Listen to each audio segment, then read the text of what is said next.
ప్రేమ విఫలమవ్వడంతో మాజీ ప్రియురాలి పాత ప్రేమ వ్యవహారాలను ఆమె కుటుంబ సభ్యులకు చెబుతారని బెదిరించిన ఓ యువకుడిని కిడ్నాప్ చేసి నగ్నంగా మార్చి దారుణంగా దాడి చేసిన ఘటన బెంగళూరులో కలకలం రేపింది.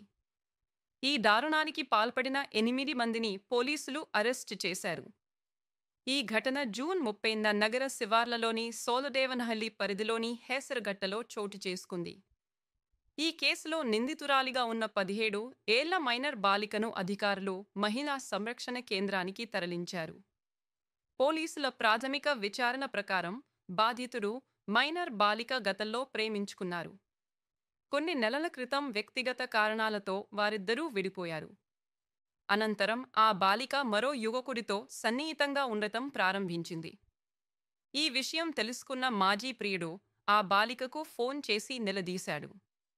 ప్రేమ వ్యవహారాలు పెట్టుకుని మధ్యలోనే వదిలేయడం ఆమెకు అలవాటుగా మారిందని, ఈ విషయం ఆమె కుటుంబ సభ్యులకు చెబుతారని బెదిరించాడు. ఈ బెదిరింపుల విషయాన్ని ఆ బాలిక తన కొత్త ప్రియుడికి చెప్పింది. దీంతో ఆగ్రహానికి గురైన అతను తన స్నేహితులతో కలిసి ప్రతీకారం తీర్చుకోవాలని నిర్ణయించుకున్నాడు. పేథకన్ ప్రకారం ఆ బాలిక సాయంతోనే మాజీ ప్రియుడిని కిడ్నాప్ చేశారు. అనంతరం అతడిని హేసరగట్ సమీపంలోని ఓ నిర్మానుష్య ప్రదేశానికి తీసుకెళ్లారు.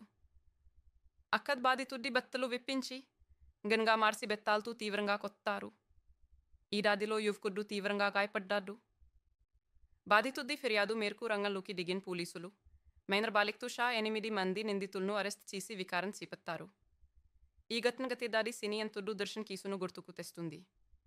తన స్నేహితురాలు పవిత్ర గౌడ్ గురించి సోషల్ మీడియాలో అస్పీకర్ పోస్టులు పెట్టారనే ఆరోపణలతో రేణుకాస్వామి అనే వ్యక్తిని కిడ్నాప్ చేసి చిత్రహింసలకు గురి చేసి హత్య చేశారు. ఈ కేసులో నటుడు దర్శన్, పవిత్ర గౌడ్ సహా 17 మందిని పోలీసులు అరెస్ట్ చేసిన విషయం తెలిసిందే. ఇప్పుడు అదే తరహాలో బెదిరింపులకు పాల్పడిన యువకుడిపై దాడి జరగడం నగరంలో కర్కనీయాంశంగా మారింది. Thanks for watching. Don't forget to subscribe to our channel to get first-hand news.